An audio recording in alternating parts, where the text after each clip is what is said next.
कहते हैं, जब इंसान की उम्मीदें टूटने लगती हैं, तभी असली जिंदगी शुरू होती है। ये बात अमन को भी समझ आने लगी थी।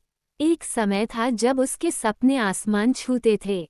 एक इंजीनियर बनने का, देश की सेवा करने का ख्वाब उसके दिल में धड़कता था। लेकिन किस्मत ने उसके साथ कुछ और ही खेल खेला। अमन एक छोटे से गांव का रहने वाला था। पढ़ाई में होशियार था, लेकिन घर की आर्थिक स्थिति खराब होने की वजह से उसे पढ़ाई छोड़नी पड़ी। परिवार की जिम्मेदारी उसके कंधों पर आ गई। वो खेतों में काम करने लगा। धीरे धीरे उसकी उम्र बढ़ती गई और उसके सपने धुंधले पड़ने लगे। एक दिन गांव में एक दुर्घटना हुई। एक ट्रक अनियंत्रित होकर एक पेड़ से टकरा गया। उसमें सवार लोग बुरी तरह घायल हो गए। गांव में अफरा तफरी मच गई। लोग घायलों को बचाने की कोशिश कर रहे थे। अमन भी भीड़ में शामिल था। तभी उसकी नज़र एक बच्ची पर पड़ी। वो बच्ची बेहोश पड़ी थी और उसके शरीर से खून बह रहा था। अमन के दिल में कुछ उठा। वो बच्ची को उठाकर गाड़ी में बैठाया और उसे अस्पताल पहुंचाया। डॉक्टरों ने बच्ची की हालत गंभीर बताई। अमन ने हिम्मत नहीं हारी। उसने बच्ची के परिजनों की खोज शुरू की। काफी मशक्कत के बाद उसे बच्ची के पिता का पता चला। बच्ची के पिता एक बड़े शहर में रहते थे। वे एक अमीर व्यापारी थे।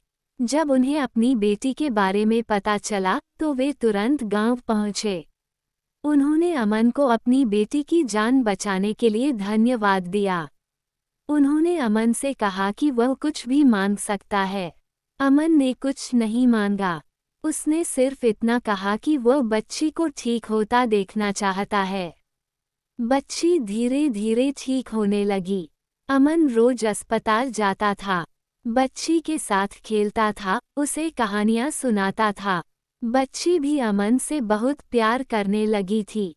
एक दिन बच्ची के पिता ने अमन को बुलाया। उन्होंने कहा, अमन, तुमने मेरी बेटी की जान बचाई है। मैं तुम्हारा बहुत आभारी हूँ। मैं तुम्हारे लिए कुछ करना चाहता हूँ। तुम क्या चाहते हो? अमन ने कुछ देर सोचा, फिर बोला, मुझे पढ़ाई करनी है। मैं इंजीनियर बनना चाहता हूँ। बच्ची के पिता मुस्कुराए। उन्होंने अमन को अच्छे से पढ़ाने का वादा किया। उन्होंने अमन को शहर में अपने घर बुलाया। अमन के लिए एक अच्छे से कमरे और किताबों की व्यवस्था की गई। शहर में आकर अमन की दुनिया बदल गई। वो एक नए संसार में पहुंच गया था। उसे पढ़ने का मौका मिला। उसने दिन रात मेहनत की। उसके अंदर की प्रतिभा धीरे धीरे निखरने लगी।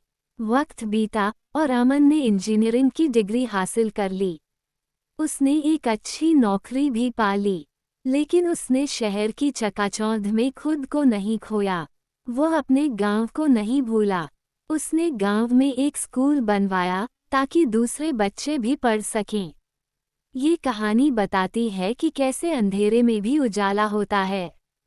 कैसे मुश्किलों के बाद भी जीने की उम्मीद होती है। कैसे एक छोटा सा कदम बड़ी से बड़ी मंजिल तक पहुंचा सकता है।